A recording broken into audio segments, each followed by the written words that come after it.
Ja tervetuloa joninjoutaviin jorinoihin tänne huoneen kylmimpään nurkkaukseen. Kevät on alkanut menemään eteenpäin, valoa on ja aurinko lämmittää, mutta kylmät ovat vielä aika, tai siis päivät ovat vielä aika kylmiä, kylmät ovat aika päiviä.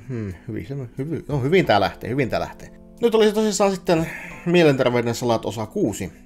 Mielenterveyden salat osa 5 jää tekemättä nyt tällä erää, koska on käynyt vähän ikävästi sillä tavalla, että mummo meni kuolemaan tuossa viime viikolla ihan yllättäen, niin ei oikein riittänyt paukut viime viikolla sitten alkaa sitä tekemään sitä mielenterveyshetkeä siinä, että oli vähän voimat pois. Ja ajatuksena sitten se, että alkaisin sitten katsomaan uudelleen videota, mikä tuossa saina, niin siis aikaisin katon sen kyllä, mutta että tekisin siitä sitten erikseen omaan juttuunsa, niin ei jaksa.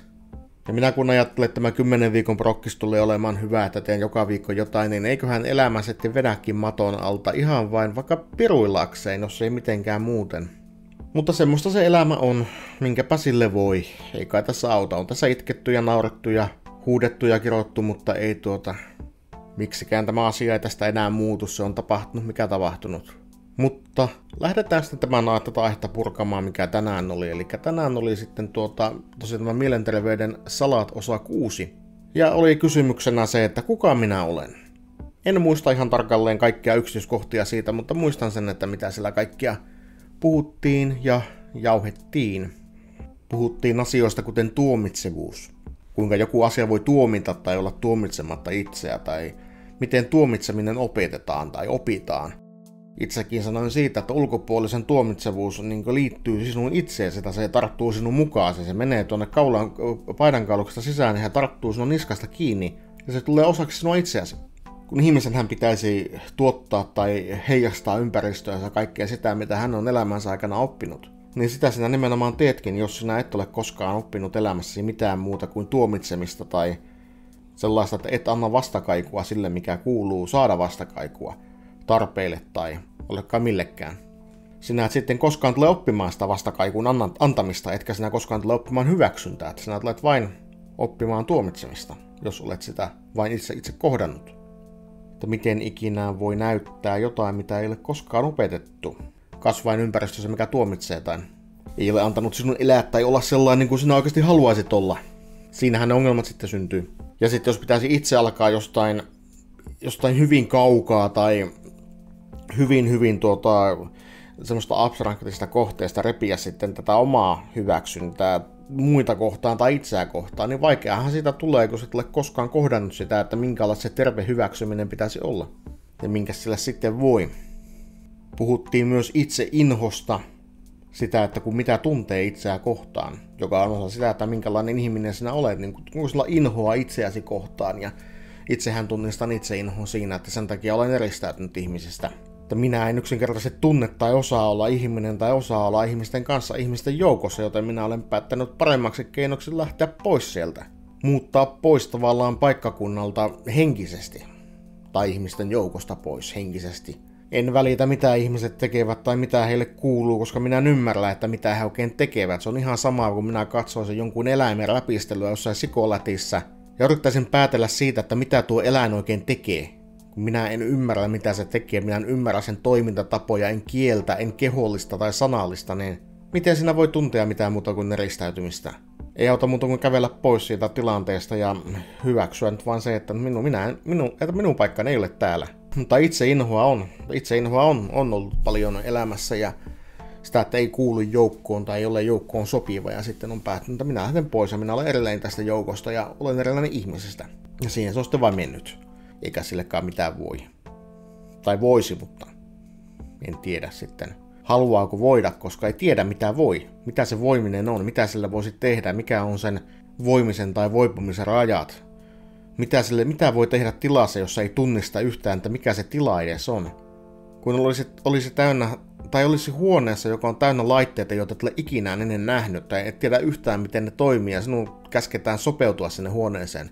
Ja sanotaan, että niiden laitteiden käyttäminen on sinulle elintärkeää ja sitä pitäisi tehdä. Ja sinä olet sitten vaan, että eihän vittu, missä se ohjekirja on tästä. Ja ei sitä ei ole.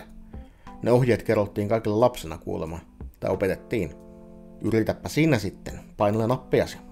Anteeksi, jos vatsa huutaa taustalla, söin tuossa joku aikaa sitten, niin saattaa vatsa pitää semmoista elämää nyt, että ei jumalauta. Puhuttiin myös siitä, että miten pääkoppa vähän niin antaa semmoisia huonoja signaaleja sinulle, kun sinä yrität tunnistella itseäsi, että kuinka se puhuu sinun puolesta se sana, joka eivät pidä paikkaansa. Ja itseään aina sitten olen ajatellut sitä, että haukkunut tavallaan sitä pääkoppaa, miettinyt tavallaan, että mitä helvettiä sinä oikein tohotat. Varsinkin unien suhteen, jos näkee jotain aivan ihmeellistä unta, joka tuntuu, että se kaivelee jostain ihme paikasta jotain, ja sanoo, että mitä hän vieläkin käsitteet sitä, että eikö tämä nyt ollut niin ohitte, että me oltiin jo sujut tämän asian kanssa, että mitä tämä uni nyt tästä tekee taas. Kiva nähdä taas vuosien päästä, mutta ei tällä ollut mitään järkeä nyt tässä. Tai tämä ratkaise mitään, eikä tämä nyt tässä vaiheessa enää tee yhtään mitään.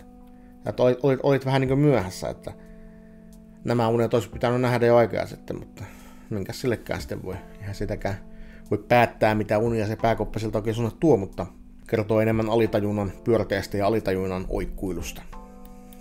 Puhuttiin myös siitä, että miten sinä voit sitten niin kuin ladata akkujasi, tehdä mukavia asioita ja kaikkia muuta sellaista. Miten tullaan tavallaan sinuiksi tilanteen kanssa siinä matkalla, kun pitää tulla sinuksi itsensä kanssa.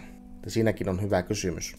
Maailma on yleensä täynnä kaikkia asioita, mitä ei jaksa tai mitä ei kykene tekemään, ja akkujen lataaminen on sitten hyvä asia, varsinkin jos olet joutunut käymään paljon ulkona ja tekemään asioita, niin sitten on väsynyt ja jotain pitää tehdä, että itselläni on päiväunet ja sitten syöminen ja saa niin ravinnon riittävästi ja taas vähän nukkua ja herätä sitten paikkareilta ja katsella kelloa, että koskaan se yö tulee, sitä pääsee taas nukkumaan ja siitähän se sitten menee se akkujen lataus. Mutta jos mennään takaisin siihen pääkysymykseen, että kuka minä olen? Vieläkin pitää katsoa välillä hemmetin lappua, että näen sen kysymyksen. Mulla vieläkään ei karkaa ajatukset, on tosi paljon ja tosi äkkiä, että ne ei pysy oikein mukana vielä. Huomaa, että teille vielä ihan täysin toipunut tästä tapauksesta, mikä oli viime viikolla, että ajatukset karkailee. Mutta joo, kuka minä olen ja miten sen voi saavuttaa? Siinäpä on hyvä kysymys. Omana itsenä olemisessa on ensimmäisenä se itsetuntemus, että kuka minä olen ja miten minä voin, minkälaista asioista minä pidän, mikä saa minut hymyilemään, mikä saa minut nauramaan, mikä saa minut vihaiseksi, surulliseksi ja niin edelleen. Koko tunteiden kimara pitää käydä lävitse sinä omana itsenäsi, koska se on ikävä kyllä sillä tavalla, että sinulla on ainoa ihminen, jonka kanssa sinun täytyy viettää 24 tuntia vuorokaudesta. Joten se kaveri olisi kiva tietää, koska ei ole mukavaa elää koko elämänsä eläen tuntemattoman kanssa, sano minun sanoneen.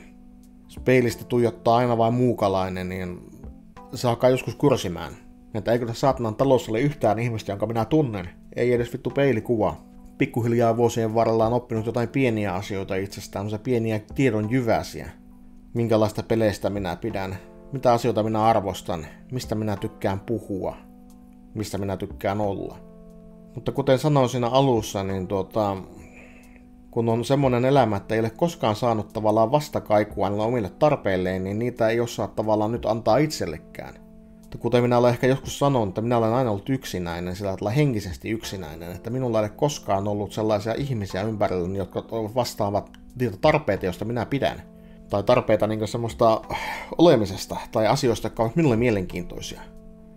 En löydä ketään, jonka kanssa jutella elokuvista semmoisella tasolla, jolla minä tykkään niistä jutella, koska minä en ole niin sanotusti, en ole mikään ekspertti, en osaisi jutella elokuvista ammattimaisella tasolla niin mitenkään, en osaisi olla niin YouTubettaja niin kuin Ryan Hollinger tai joku, joka tekee vain järjettömän hyviä videoesseitä monista tosi jännistä aiheista, mutta minulla on kuitenkin jotain mielenkiintoa elokuviin, niiden historiaan, kuvaustapoihin, maskeeraukseen, special-efekteihin, kaikkiin mahdolliseen.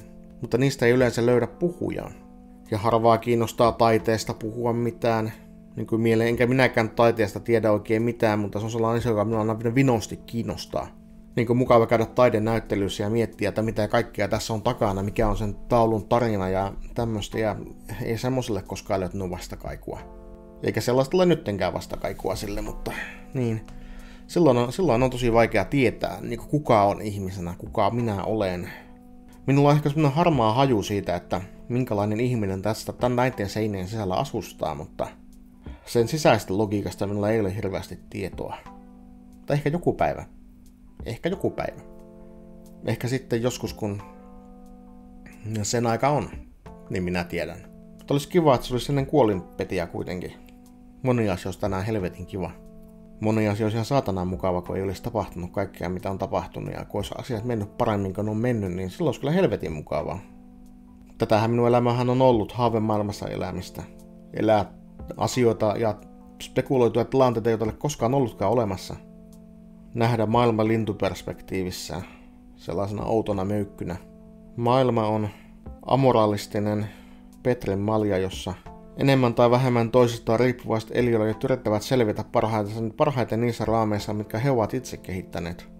Oliko se sitten sivilisaatiosta, kulttuurista, niiden tavoista ja niiden ajatuksista. Tämä on kuitenkin sellainen paikka, että olisi helpompi ehkä olla vähän tyhmempi eläin, kuin olisi yksinkertainen tarkoitus yksinkertaisessa maailmassa, eikä olisi tätä päätä, mikä on nyt tarjottu.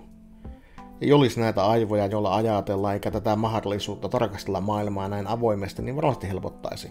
Mutta toisaalta en haluaisi suostua myöskään sellaisen vapaaehtoiseen ignoranttiuteen, että en tietäisi yhtään mistään mitään tai välittäisi yhtään mistään mitään. Koska silloin tuntee, ettei voi mitenkään kontribuoida maailmaan tai oma elämänsä sen viittaa mitä nytten. Löydä oma paikkasi, niin sitten löydät itsesi, vai löytääkö se paikka sinut sen jälkeen, kun sinä olet löytänyt itsesi? Se on kysymys, on mahdollisuus, se voi olla hyvin mahdollista, mutta myöskin mahdotonta.